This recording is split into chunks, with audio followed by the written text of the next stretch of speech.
I've got something in my front pocket for you. Why don't you reach on in my pocket and see what it is? Then grab onto it, it's just for you. Give it a little squeeze and say, how do you do? Something in my front pocket for you. Why don't you reach on in my pocket and see what it is? Then grab onto it, it's just for you. Give it a little squeeze and say, how do you do? There's something in my front pocket. There's something in my front pocket. There's something in my front pocket. Alrighty, I am still kicking off a sinus infection. I'm almost done with all of my my pills, so we're having a great time. Life is good, but if my voice sounds a little weird, then that's why. Also, my hair is getting longer, and it is slowly resembling Justin Bieber from 2010. So forgive me for that. We will correct it in the near future, and I know I've promised I will update the intro, at least alter them slightly. The idea is that whenever I open the MacBook, it has a different sign in it, and I had like 8 filmed and recorded, and I just swapped them out. But yeah, no, I have been very busy with school, but I think 2 weeks, including this coming week, 2 weeks until school is over. So we're almost there. We're almost done. And then we hit summer. We're going to be doing gaming live streams. We're going to be doing all sorts of amazing stuff. I'm super pumped.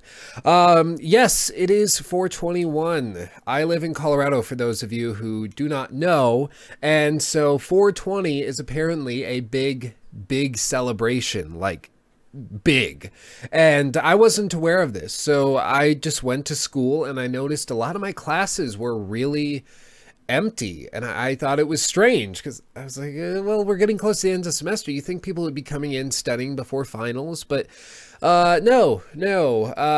Instead, people were at home incredibly high, and halfway through my business law class, somebody, I just nearly whacked my coffee on the floor. Somebody walked into the class in the middle of class, and I swear this person was, I ran into Snoop Dogg, okay, at La Jolla Beach in California. And he had all of his bodyguards, but I've never seen a human being that doped up. I even, like, you see the videos of Terry Schiavo, or whatever her name was, who was basically a vegetable in the 90s, and it was this big thing. Should you pull the plug? He looked higher than she was. So, like, this guy that walked into class, he looked that high. He was baked out of his mind. And the problem with Colorado stoners is that they all tend to think that they're really smart, but they're not. And so it's really funny for everyone else in the class. But no, and no, I don't smoke pot. In general, I tend to be a fairly ambitious person, and I find that it tends to kill any sort of ambition I have or the people around me has. So I just, yeah, it's not my thing. It's not my thing. And it's not for everybody. If it's your thing, good for you. But a lot of people, it's just not there. So, with all that said, we got some interesting stuff. Not a crazy busy news week, but there were still some fun things that happened. We'll knock a few of these out of the way, but first I've been meaning to thank these people for 2 weeks, 2 or 3 weeks, but I keep forgetting. So I want to officially thank Samuel Björk and Nathan Greco for helping to fund the show. They are patrons of mine on patreon.com, and if you want to be my Patreon, links everywhere, you can find it, I'm sure.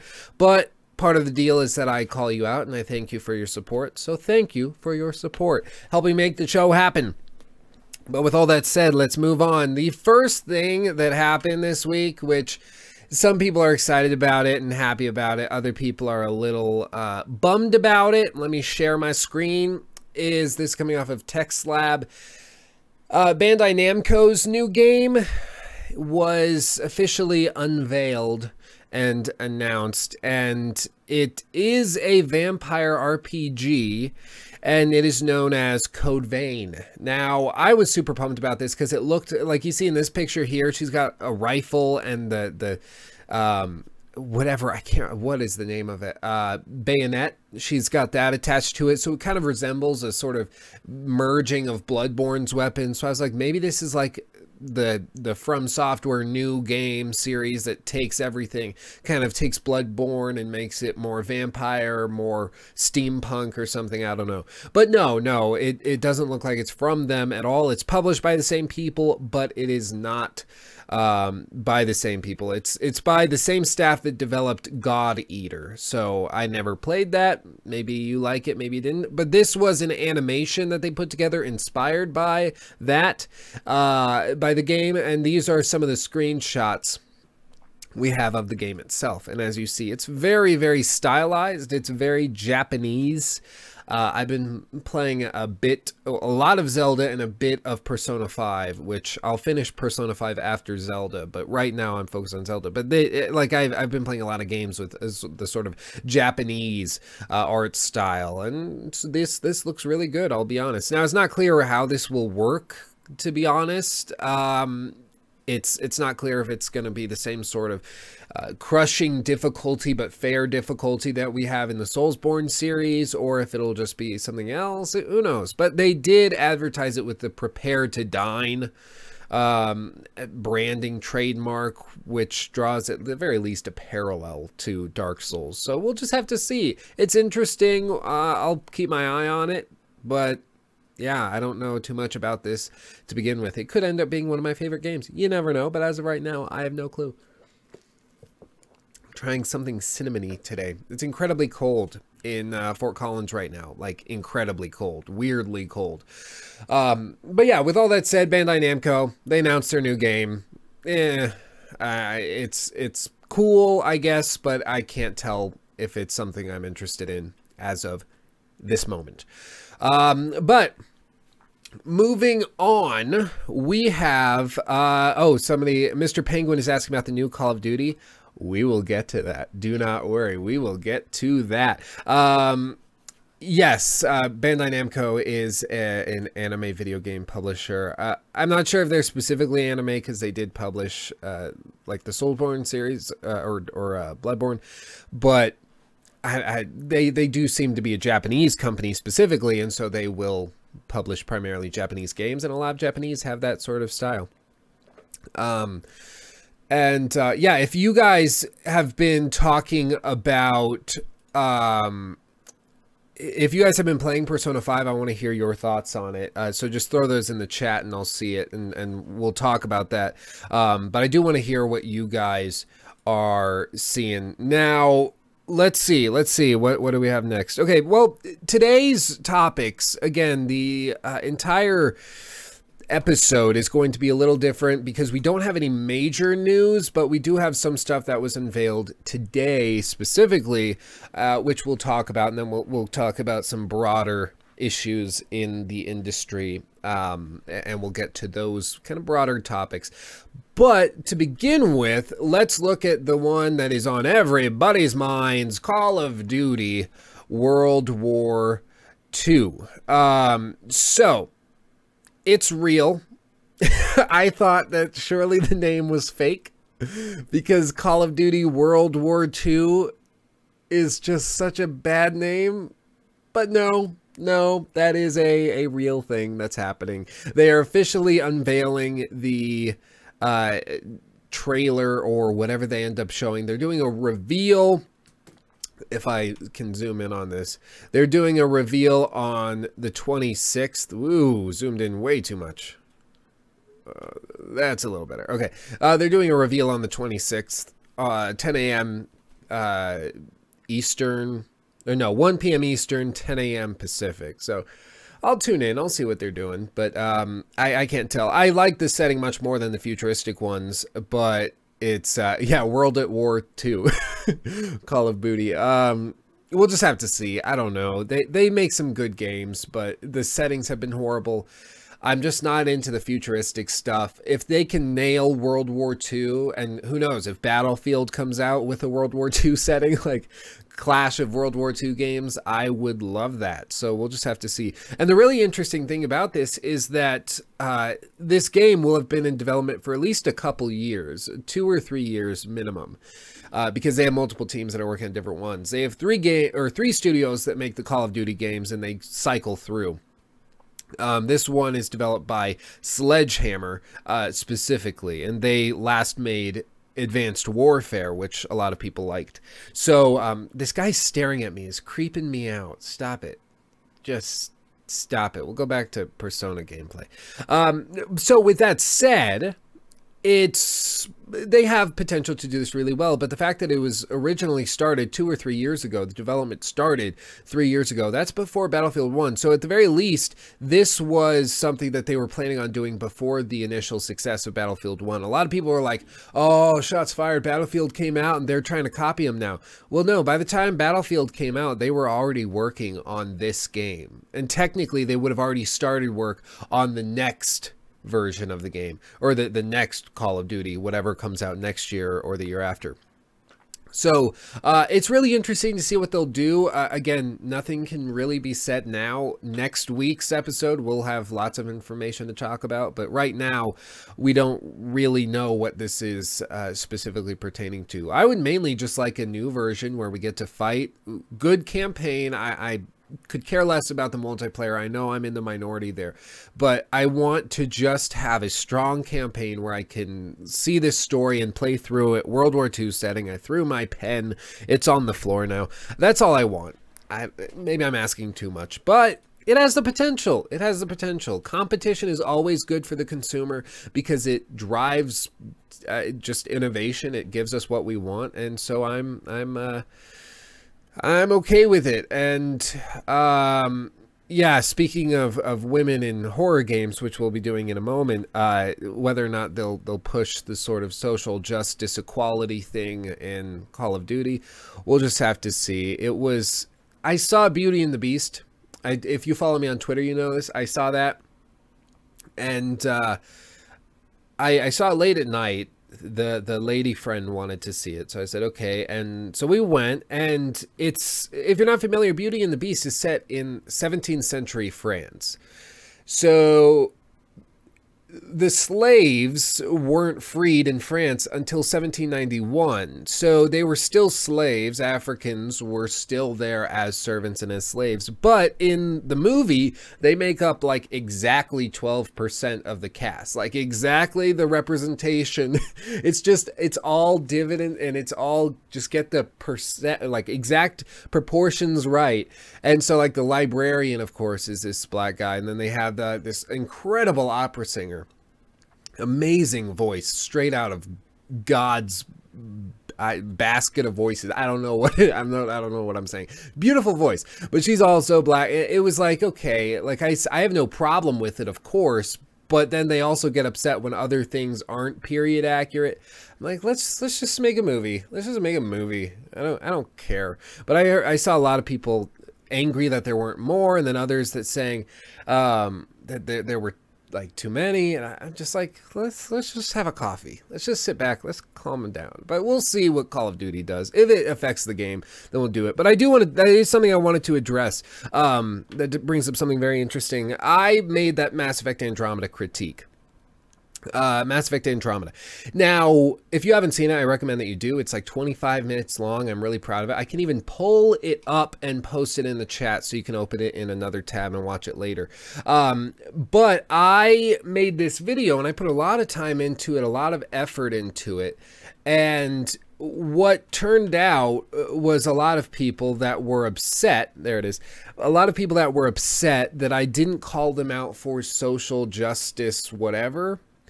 And I wasn't sure exactly what they meant by that. A lot of people seem to think that the main female character was made to look less attractive, because if you see the model they based it off of, holy crap. And then you see the in-game version of her, and it's like day and night. It's insane. She looks like a freeze-dried turd in the game compared to the model. But a lot of people seem to think that they did that on purpose to make some sort of political, social statement. I don't think that's what it was. I honestly think that they were just incompetent. I really think that that's all it is. They just messed up with their motion capture, and they didn't have time to fix anything in the game, and so it just ended up being a steaming pile of crap. It says something a lot about people's perception of social justice when a steaming pile of crap is perceived as a political statement. people are just sick of it in the gaming industry, and rightly so. People don't like the Anita Sarkeesian sort of lecturing on why we're sexist and racist. Now, people were wondering why I didn't address it specifically in the critique and the review, and the reason I didn't was because I know personally, there was, way back in 2013, there was a review of Grand Theft Auto 5. I think it was on GameSpot. And they had a total social justice warrior review it. Complete. Self-professed. I think it was a trans woman or trans man. They were trans something. And they reviewed the game and they said it was incredibly sexist, it was disgusting and vulgar and patriarchal and whatever. And so they docked a full point, so 10% from the game's total score, giving it still like a 9 out of 10. But the only reason it wasn't a perfect game for them was because it was sexist or whatever. And I remember being upset at that because I was like, you shouldn't let your personal politics infiltrate what's supposed to be an objective review. Now, if it is affecting the game, like, say, Duke Nukem Forever, that the humor in that was just kind of repetitive and gross and kind of childish. And I'm somebody that loves gross humor, but even that got really dry and old by the end. So I can see calling that out. Is that a personal politics thing? No, it's an objectively bad writing choice. With Mass Effect Andromeda, I didn't have any direct evidence that this instance of game creation was a result of social justice. Is it possible? Yeah. Some people were saying they hired too many unqualified people to fill diversity quotas, and therefore they got people that weren't qualified to work on Andromeda. I have no way of verifying if that's true. I don't know. It could be true. It could be completely false. I think the product should and will speak for itself in the end, and the product was garbage, and so I said it was garbage. I don't think I even need to address the politics of it. Mainly what it comes down to is, if you guys want to know my opinion on a political statement in a game, if I think it helped it, if I think it was detrimental, I'll tell you. I have nothing to hide. But in general, I don't see the point of bringing up personal politics when I'm reviewing a product for a broader populace. So we'll just have to see how that works out. But I wanted to address it because some people were really frustrated, apparently, that I didn't call them out for social justice. And I just don't think that that's what it is. It can be detrimental to a game, and when it is, I call that out. As I did with Uncharted 4 and Nadine. Nadine, obvious example of pushing a female character that has to have, you know, oh, she's so badass, she kicks guys' asses and all this. And I thought it was ham-fisted. I thought it was poorly done. It was poorly written. I thought the game mechanic of it inherently means that you couldn't actually beat her in any way, even though you are somebody who has single-handedly killed thousands of people, grown men who are trained mercenaries. You know, this tall, slender, empowered black woman all of a sudden can come along and kick his ass, and there's literally no way that you can do it. Even once the Drake brothers actually come along and are fighting her together, they still can't even take her down. So that was just frustrating to me, and I thought that that affected the game and the narrative, so I called it out for that reason.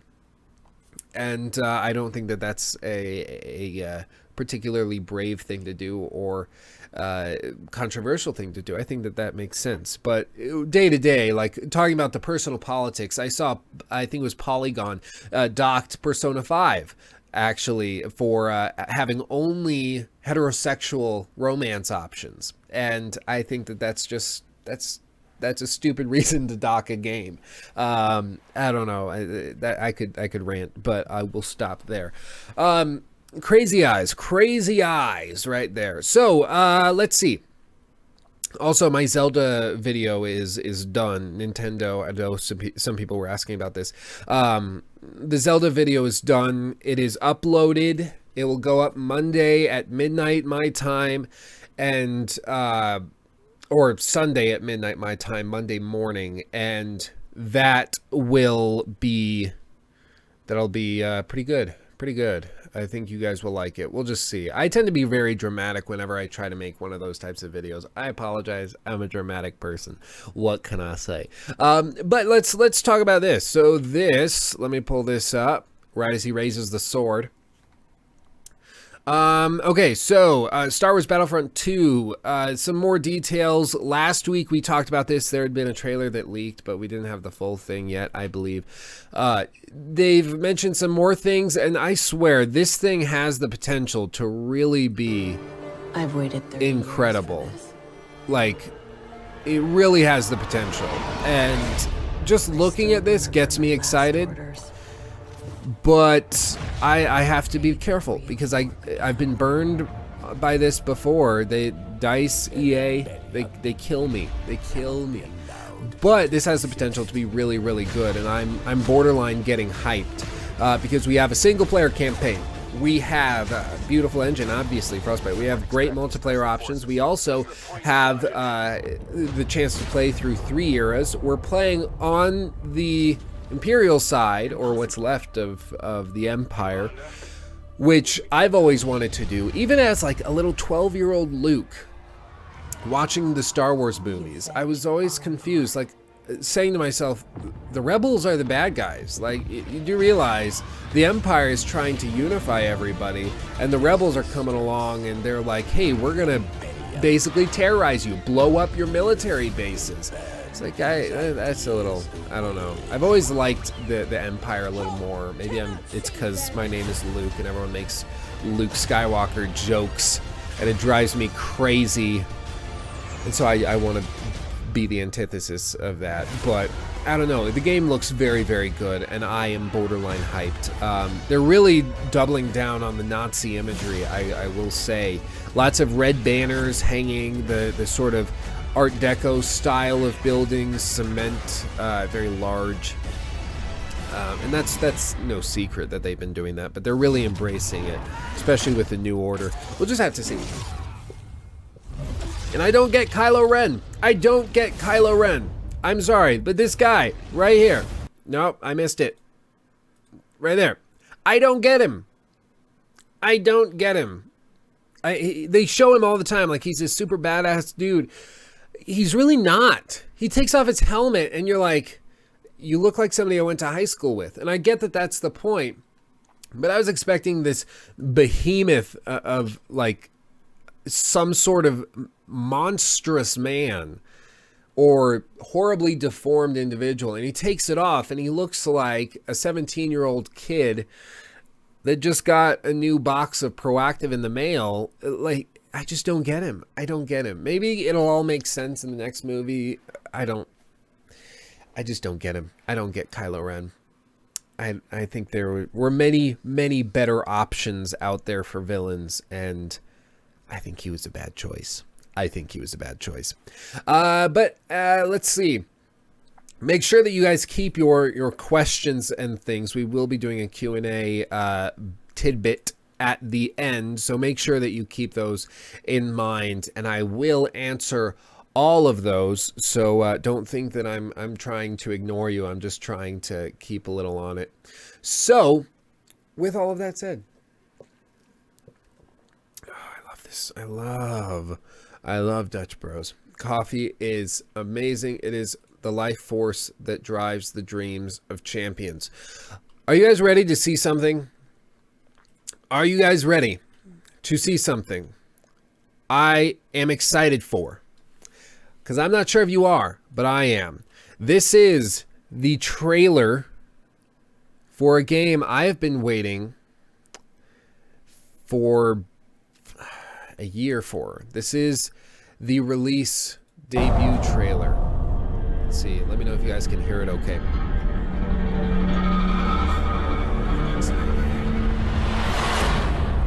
Red barrels.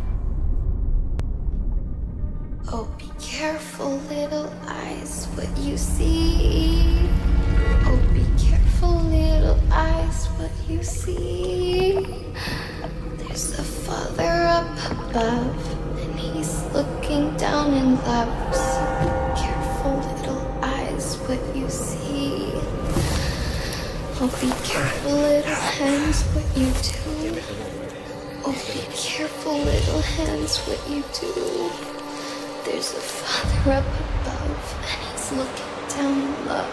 So be careful, little hands, what you do. No! Oh, be careful, little mouth, what you say. Oh, be careful, little mouth, what you say. There's a father up above, and he's looking down in love. So be careful, little mouth, what you say. Hey, the outsider!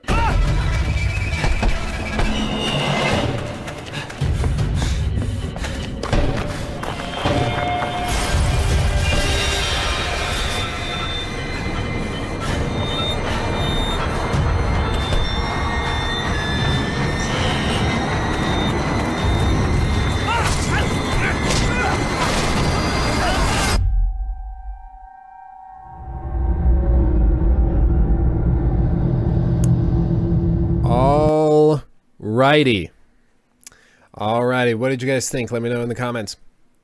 Let me know. So this is Outlast 2.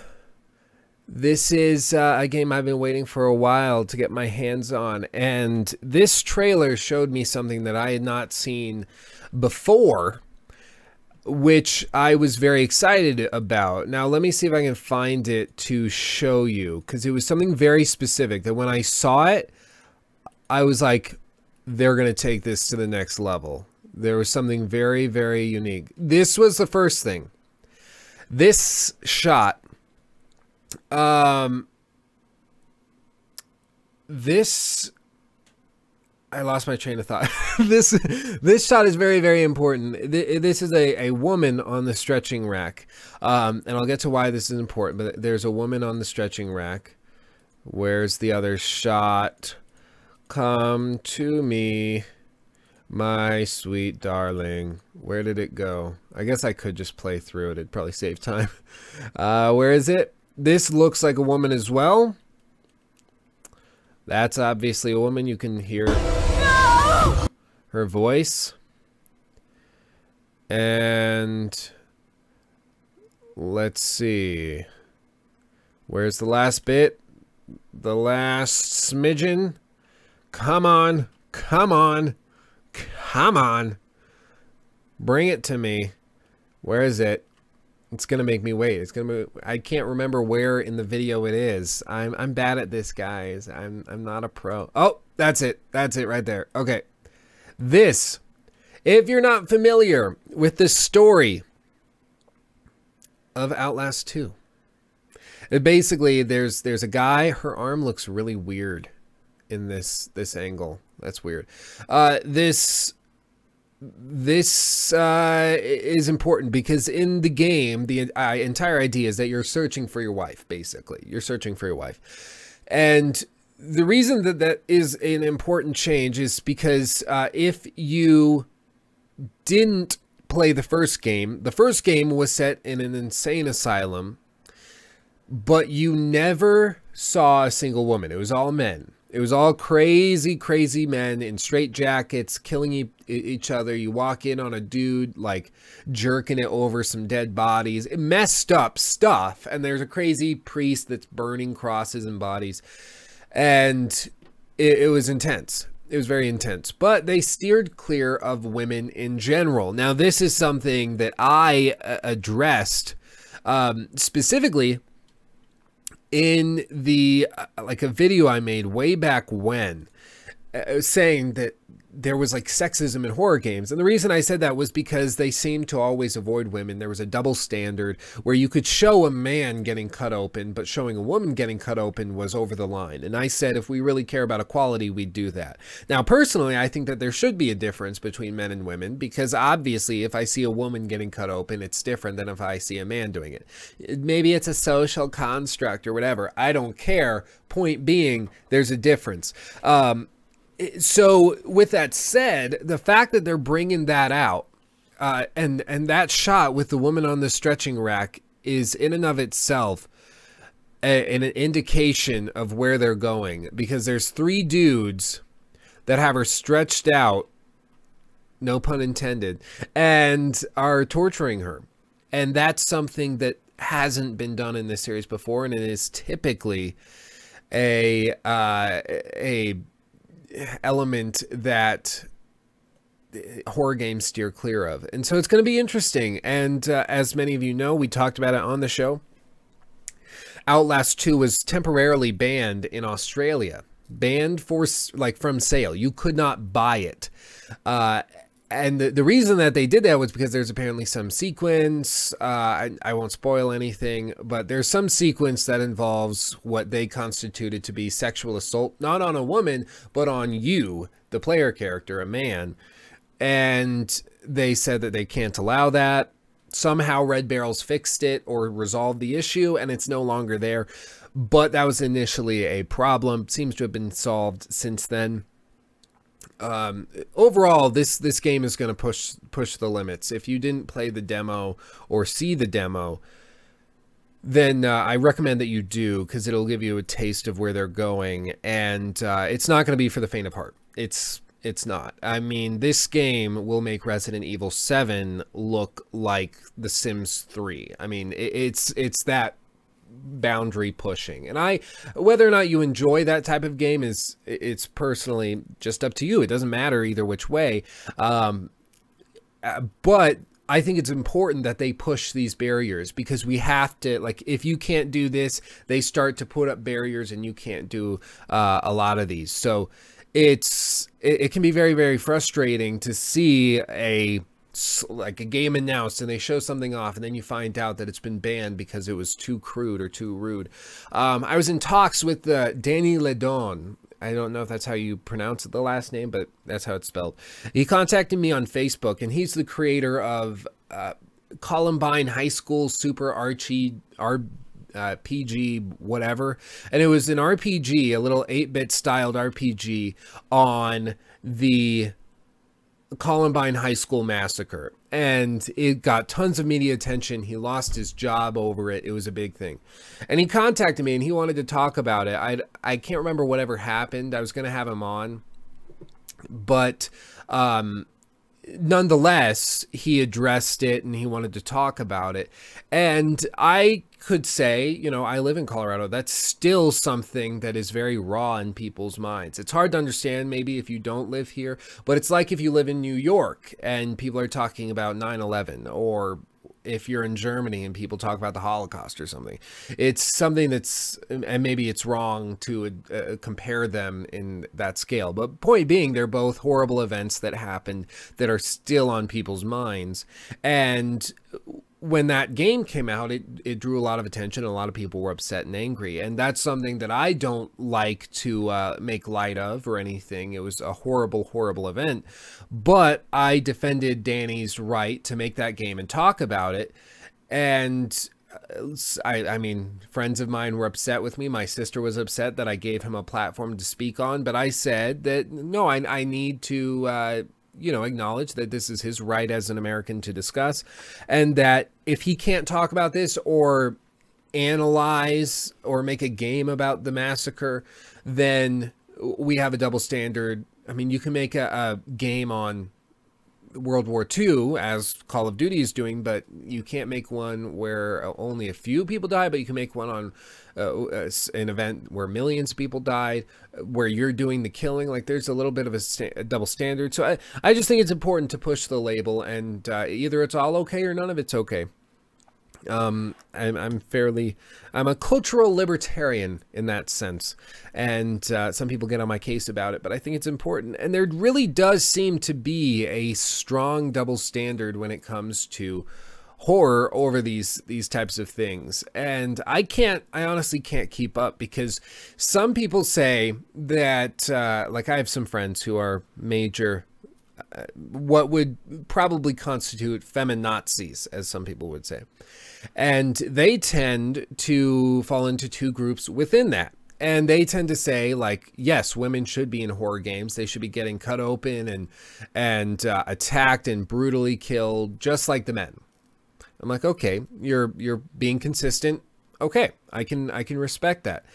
And then there's the others who say, well, no, then you're just turning women into pieces of meat, and you shouldn't do that, and you're just using their bodies or whatever.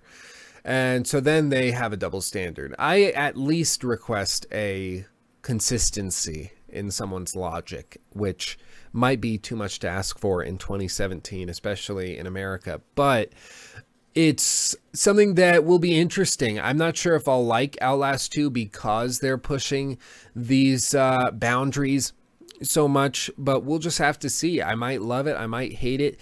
The one game, horror game, if you're looking for a horror game that will ruin your life and is horrible in all the right ways and awesome in all of the worst ways, I don't know what I'm saying. Wick. The game is Wick. It's like $10 on Steam or something. And it, like that game, literally, I try to play it. I tried to do a Let's Play of it a while back, and it makes me grumpy. It makes me upset. It's all jump scares, but they're done not in the Five Nights at Freddy's way. They're done in a way where it never ceases to scare you. And it's horrible. It's so stressful. It's exhausting. It's miserable. If you want to be miserable or have a friend play a miserable game, play Wick. Play Wick. It's a horror game in all the right and worst ways. So it does its job. It does its job. I also got Resident Evil 7 recently, and I've been playing through that with some friends. Kind of group setting. It was pretty cool. The boss battles are so bad. They're so bad. Like, the combat is non-existent. I don't know why they even bothered putting it in. But it's horrible. But it's probably saved by the fact that there's multiple ways of solving boss fights, like the one where the guy, the father figure is coming around in the car.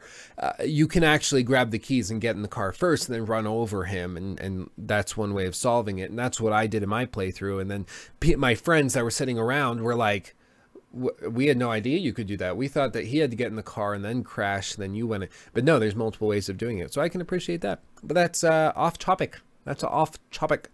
Jump scares are, I don't know. I think they're a summer thing. Most big Let's Play YouTubers blow up during the summer. And that's usually when jump scare based horror games come out. Things like Amnesia, Five Nights at Freddy's, Amnesia being PewDiePie's catalyst, and Five Nights at Freddy's being Markiplier's. And so, in general, those games tend to really push those people over the edge.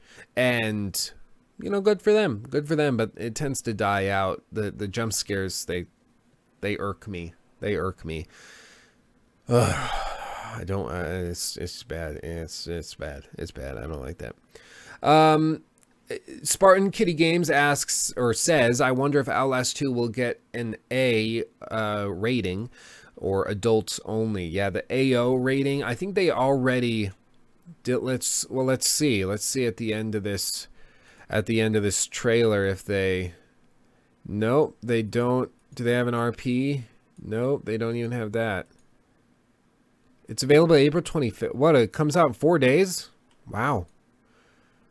My finals are going to be a mess because I'm going to be playing so many games. I'm also planning on doing Prey coverage. If you guys want to see that, let me know. Because Prey is something that I don't see a rating here, but my guess would be M at the very least, maybe adults only, but that's pretty rare nowadays. But yeah, no, I'm going to be covering Prey. We're going to do like a gameplay. We're going to do a long form review. We're going to be doing all sorts of cool stuff with it, and we'll see. I'm skeptical of the PC port though, which I will be playing it on PC because Bethesda publisher, the Bethesda Softworks or whatever, they have a bad reputation. Just Arcane even with Dishonored 2. That port was horrendous. That was so bad. And then PC Gamer had the gall to name Dishonored 2 their game of the year when their own review mentioned that it crashed and even like busted one of their PCs. They had to reboot it.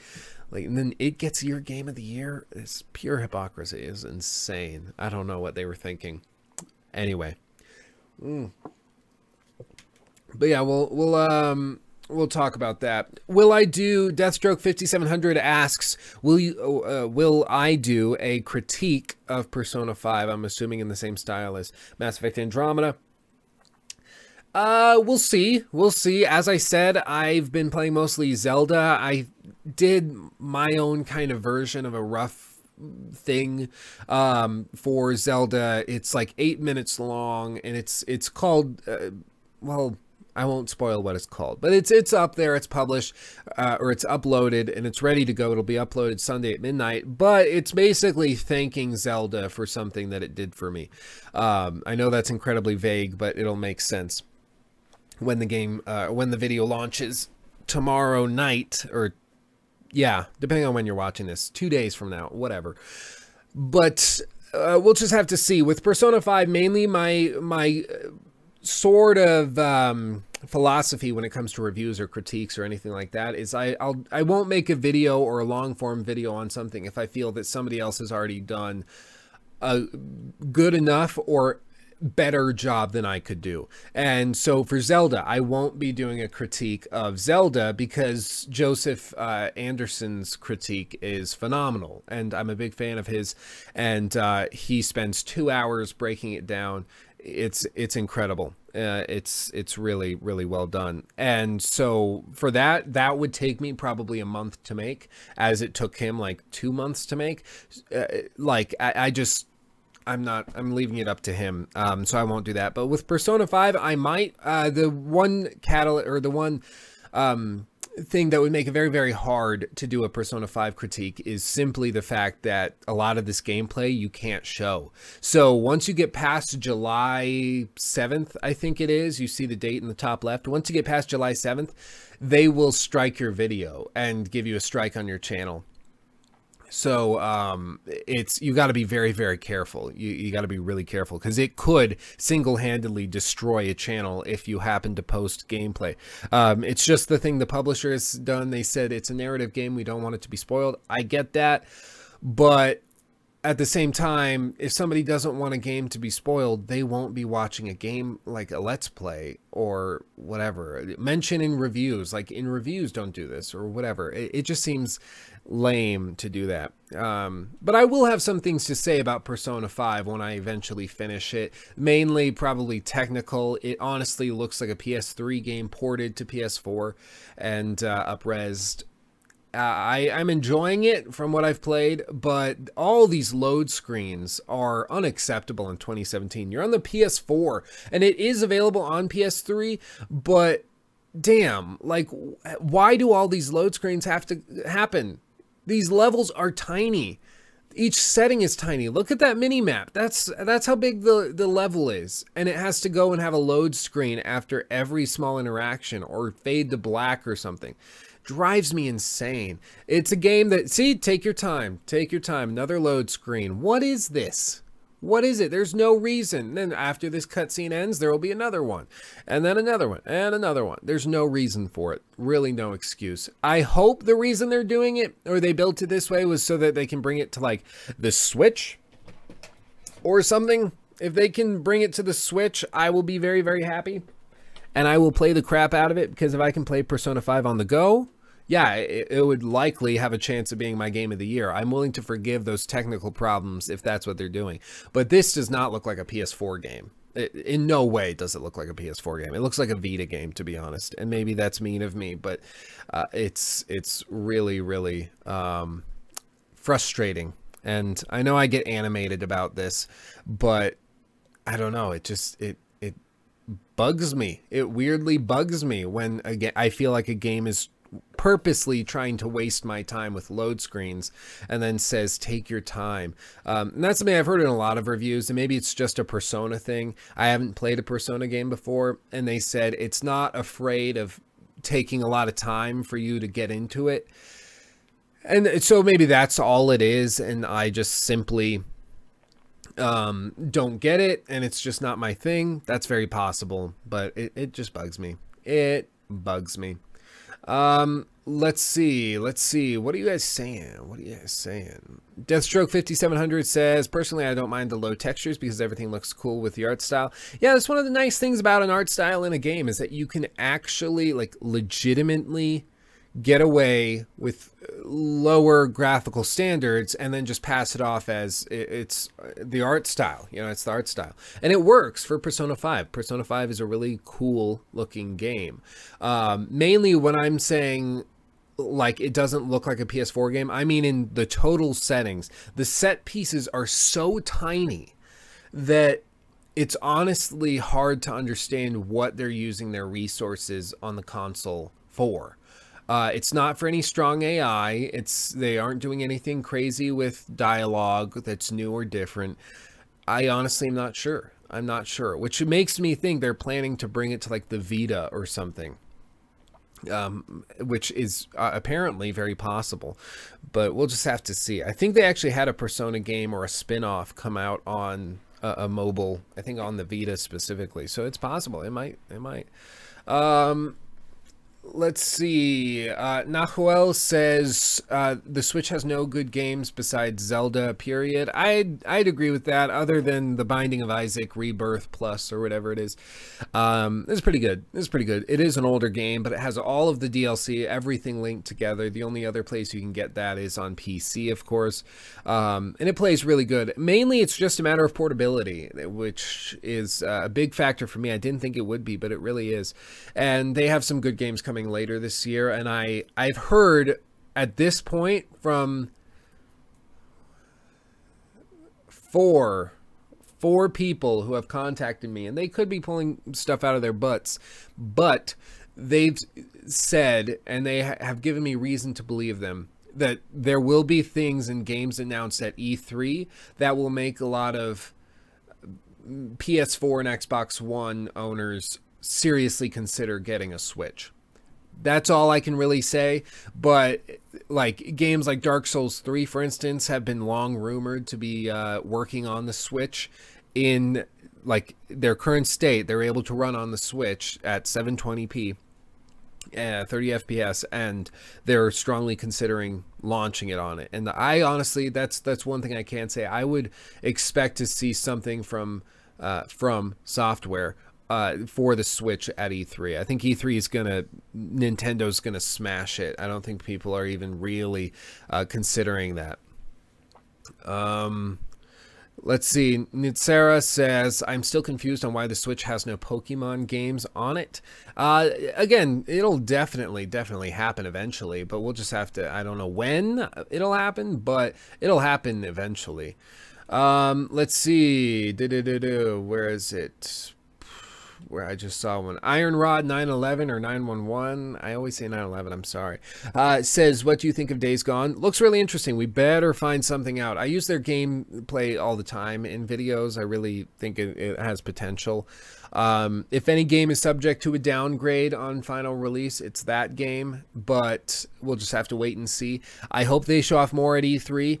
State of Decay 2, I'm super pumped for, which is something that Windows should be pushing, because that's State of Decay is one of the most underrated games of that entire console generation. Like, truly incredible. And they sold something like 10 million copies, I was reading. Like, millions and millions of copies. And no one ever really talks about it. It was a money-making behemoth. It was great, and I love that game. And so I think they should push that. Days Gone, we'll see. We'll see what they got. I just want to know more about it. Yeah, Spartan Kitty Game says, I would get a Switch if a From Software game came out on it. Yeah, no, I would certainly. If they could get Dark Souls 3 on it, yes, take my money. Shut up and take my money. They've sold 2.4 million of these things. 2.4 million. And if, like many people are saying, Zelda is really the only game that you could get for it, or that anybody would want to get for it. So with that said, you're looking at a software adoption rate so high, like 90 to 100%. If you launch Dark Souls 3 on the console, even if you just get 50% of the people to buy it, you're doing a remastered, so you're not doing any major new work, you're just porting it over. Apparently they've had it running for months and just polishing it. and that cost, you could have a team of 5 people doing that over the span of a few weeks, and they could get it in a very, very good condition. And then you launch it and you would sell 1 million, 50% of Switch owners get it, 1 million copies for 5 people's work for a few weeks. Why would you not do it? It seems like so stupid not to do it. Maybe I'm crazy. Maybe I'm missing something, but it seems like easy money. It seems like easy money. And that's one of the reasons that personally I would expect a lot announced at E3. And the other thing to remember, as some people are saying in the chat, like Daniel Shuyu says, overall buying a console on launch is just a stupid thing. Yeah, no, if I weren't a YouTuber that focused on gaming, I would not have bought it for sure, or gotten it, rather. I can say confidently that right now it's a probably stupid purchase. The only reason you should get one is for the potential that you feel it holds, and it certainly has a lot of potential. Certainly, especially if those third-party developers come out in full force at E3, which I personally think they will. The Wii U initially had a fair number of third-party supporters come out for it. Same with the Wii, but the games looked like crap, and there was no reason that I would play Assassin's Creed 3 on the Wii if I could play it on my PC or on a console or a PS4 or a PS3 or Xbox 360 and have it look better and run better and just be better. Why would I do that? And the stupid controls, like what even is this? But with the Switch, the selling point isn't the motion controls, it's the portability. I think that's the first and foremost thing that they should push. The idea that you could play those games on the go and then plop it down and play a very, very good version of it seamlessly, I think is something they should push. If I can get like a remastered collection of Assassin's Creed games, yeah. No, there's a lot of potential. They can make a lot of money. So let's see. Deathstroke 5700 says the only reason I would buy a Switch is exclusives, things like Zelda, Mario Odyssey, Mario Kart, which comes out a week from today. Actually, yeah, a week from today on the 28th. Yeah, no, certainly exclusives are a big thing for these types of consoles. Now, I'll cover the last topic, the last thing we're going to discuss, and then if you have any last minute questions, then you can drop those in, leave those, and we'll do a rapid fire sprint of it as we go through. But the last tidbit that I wanted to discuss is G2A. G2A. Are you ready for this? Everybody's favorite game reseller. Now, G2A's gotten a lot of crap recently. A lot of crap, mainly Total Biscuit. Total Biscuit has like 2 purposes in life. His purpose is 1, to be angry about video games, and 2, to be really, really angry at G2A. He doesn't like them, he hates them, and he has good reason to. They have some policies that certainly require some explanation. The main criticism people say is that it's a gray market. And the reason they say this is because a gray market is defined as a market which sells a product that the manufacturer or the creator of the product didn't initially mean it to be sold through. So a game developer creates a game and sells it on Steam. He intends it to be bought and sold on Steam. But then people buy the keys and then they buy it in bulk and then go to a different region of the world and then sell it at a discounted rate in that region and make a little profit. That's a gray market because that's not where they initially intended to sell it. Now, that in and of itself is not a great argument against G2A, because then sites like Amazon and eBay, all of those are gray markets. Which, does that mean that they should be shut down? No, I don't think so at the very least. So the second main criticism people have about it is they say that G2A tends to sell games which are illegally acquired. They are ill-gotten. They are illicitly acquired. So with that, you could say that, okay, yeah, that's fair. But what are they doing to stop it, and how prevalent is the issue? If it's 0.01% of the games being sold that are stolen copies, that then the developer has to, like, they lose that game key, and so they lose money. If you say that, then it's like, okay, well, 0.01% of the population or of the total games sold, not a big deal. But if you're talking 50%, 60%, 70%, then it becomes an issue. There's no evidence from any of these YouTubers that have a problem with it that the marketplace is selling vast numbers of games that are ill-gotten. There's evidence that it's a fair number, perhaps, that are acquired through stolen credit cards, for instance. But there's been no solid numbers. Perhaps G2A has those numbers and they don't release them. If they don't release them, then that's a bad sign. But it mainly has to do with the fact that it's just a lose-lose situation. So let's do this. Let's go over to G2A right now. Let's do that. We'll do it live. Goodbye, Bill O'Reilly. He's gone. So sad. All my memes. What happened here? I don't know what I did. There. Oh. Okay, we're okay.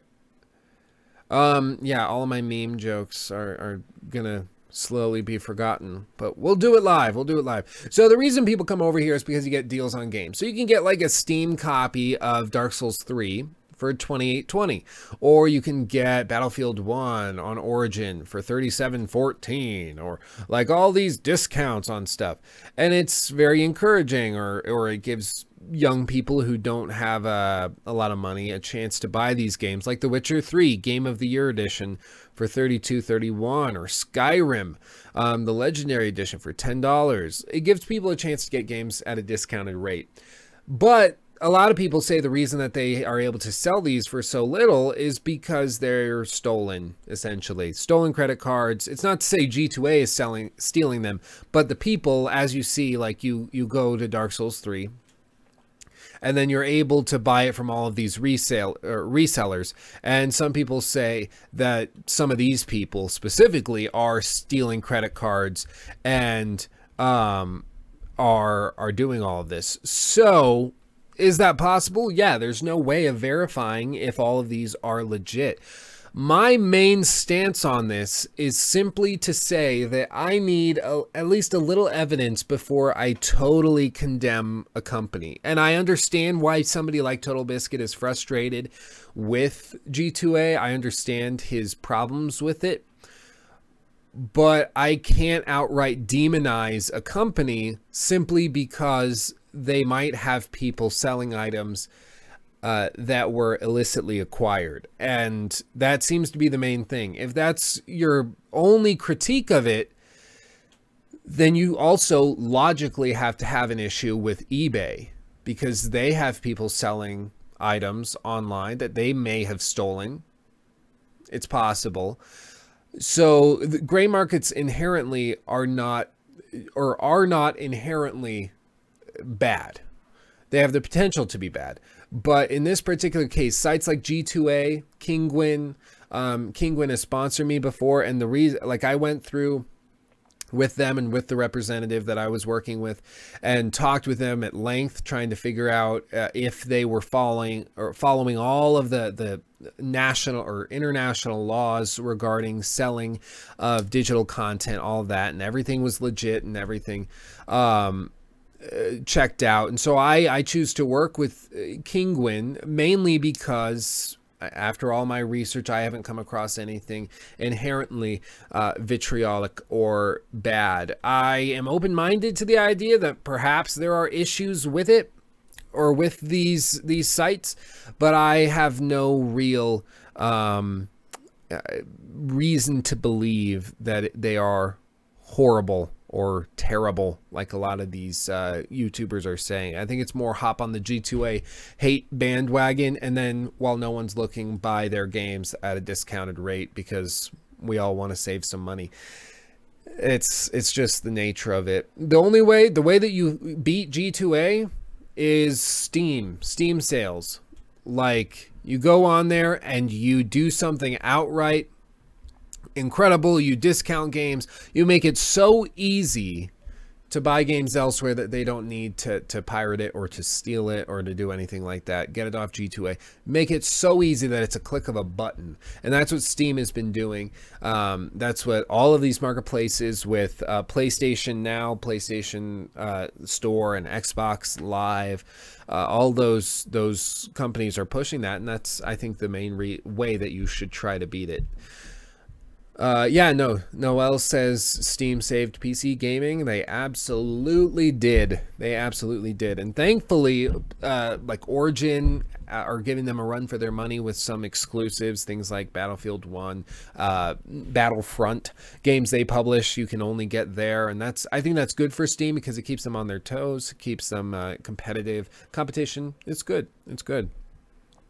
But if you have any last minute things you want to ask before we go, leave those in the comments. I would love to read them and answer them. I answered I got distracted and started reading off a lot of those comments. While you guys are sending those comments and questions, I will say this.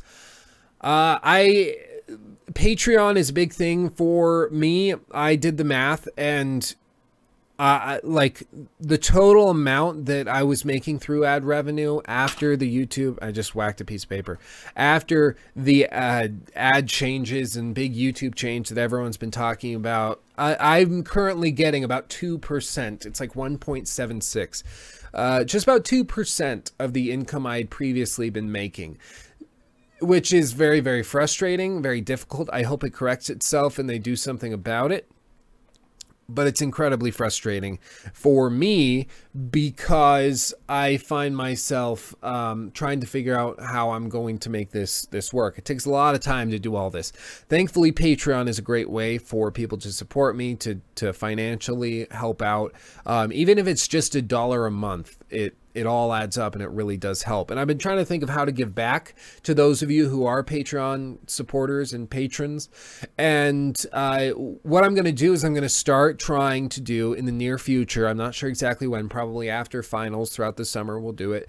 We'll have things like exclusive live streams to Patreon supporters, exclusive content. So we'll have like, maybe I'm not sure, I can't say exactly what I have in mind, but we'll have special videos that are just for Patreon supporters to try to give back to those of you who do help the show, just to give a little more reason to support, or a little something back to you.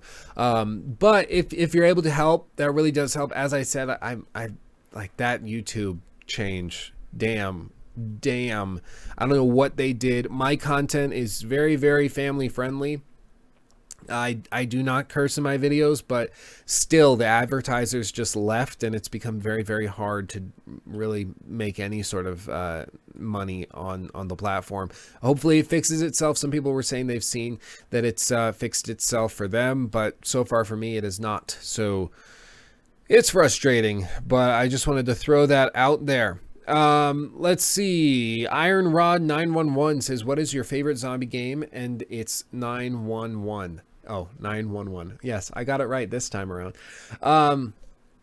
So Iron Rod 911, I would say probably my favorite zombie game of all time would be The Last of Us.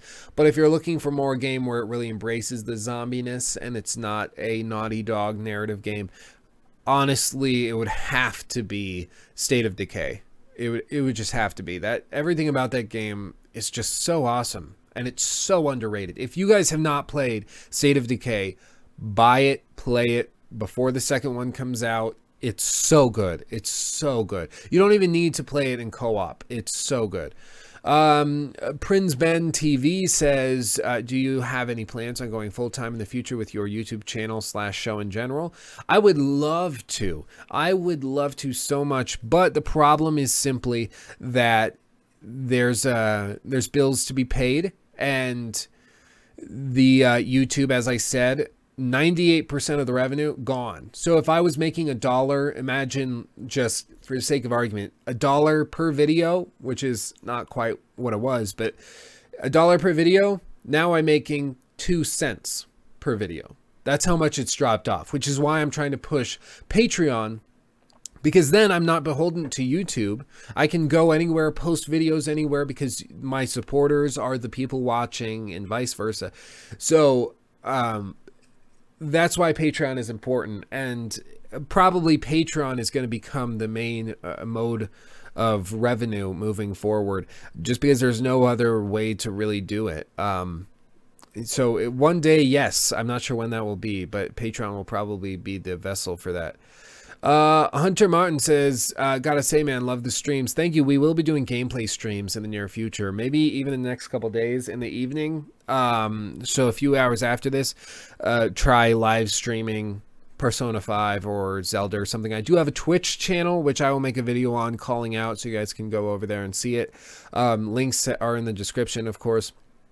And we'll probably be doing gameplay over there and doing Talk Gaming over here, or maybe we'll switch it. We'll just have to figure out how that'll work, but I do have a Twitch and we'll be doing that. Daniel Shuyu says maybe move to vid.me. I'll consider it. I do know some people that have moved over there, or at least doubled up, and they're doing both. We'll just have to see. But I'm open-minded to it. Luckily, we're not massive yet, so it's not super hard to just shift. Deathstroke says, are there any other possible ways that EA can screw Battlefront 2 up, despite the fact that they haven't included a season pass? I mean, really anything is up for grabs in terms of the screw it up realm. They never cease to amaze me. I just hope, all it comes down to, I hope they're not rushing it. I hope they're not rushing it. I hope they've taken their time and it's going to be a full game with lots of content. Even if the single player is just 8 hours, 10 hours long, fine. I just want it. And if they do everything they've said that they're doing in that game, it will be incredible. So it'll either be a broken promise or it'll be game of the year. We'll just have to see. We'll just have to see. Where was I? I lost it. Daniel Shuyu says, do you think DayZ will come out eventually? I honestly don't know. I haven't really... As I said, my zombie games are fairly one-sided. Lukey Poo, I'm the way, says at Lukey Poo, what do you think about the upcoming Uncharted 4 DLC? As I said last week, I'm not super interested or pumped, mainly just because... I don't like Nadine. I don't like Nadine. And Chloe, at least this time around, there's no lightheartedness. There's no humor. That's one thing that's so Uncharted, is Nathan Drake's sort of witty banter and goofballness. But no, for Nadine, she's strong, empowered woman. And for Chloe, she's strong, empowered woman. I see no chemistry between them. It just seems that they've completely missed what was good about Uncharted as a whole, and it's frustrating because I really like this series, but they seem to just be screwing it up. Spartan Kitty Games says, can the Nintendo Switch run Crysis? No. Excuse me. Neat Sarah says, Linus Tech Tips is pushing another medium for content creators. They call it the floating plane or something. Search Linus. Yeah, I actually did see that video. Luc Lafreniere, or whatever his name is, did a video on that. Yeah, they're looking at creating a platform. I'm open-minded to using it. But as far as I know, they haven't launched it yet. So we'll just have to see. We'll just have to see what happens. But that could be interesting. Deathstroke says live streams are going to be fun AF. Oh yeah, no, we're not going to do this sort of formal sit down thing. It's going to be fun. We're going to have a good time. I'm talking eating habanero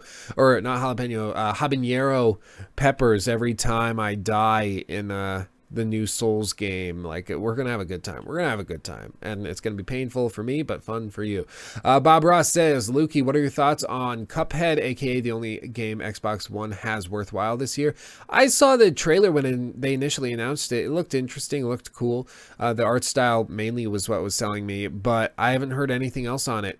It makes me really worried that maybe it fell into development hell. Hopefully not. Hopefully they're just refining it and it'll be incredible, but we'll just have to see, because I do not know at this point, but I'm open-minded to it. Prince Ben's TV says, Luke, okay, thanks for the answer. Love the stream. What was your biggest disappointment gaming wise in the last months?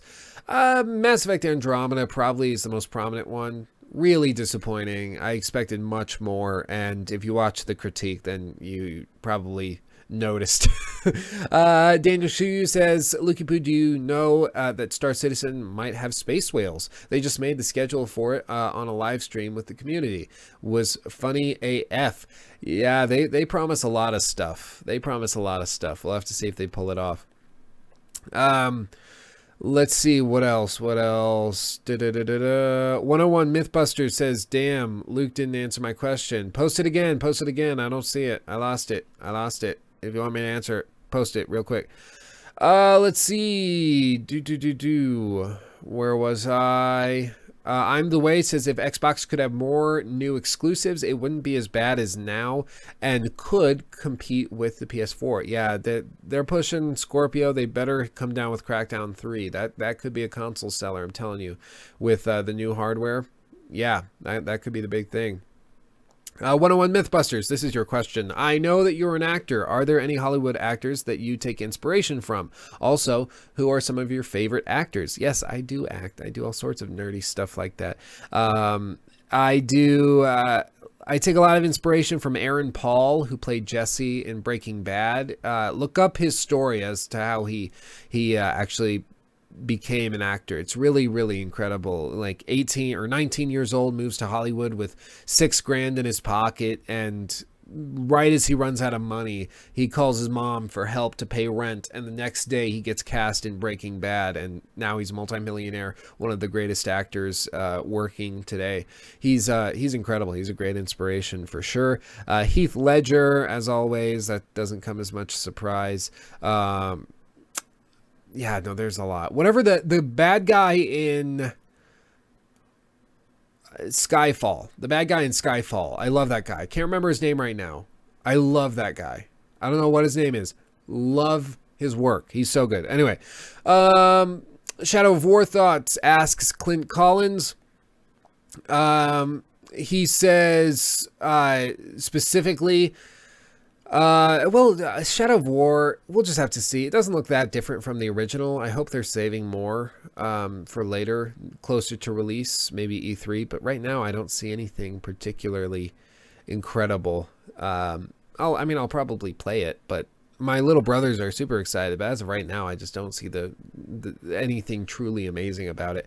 Arvind C says, just ignoring me, bro. I hope this is Arvind.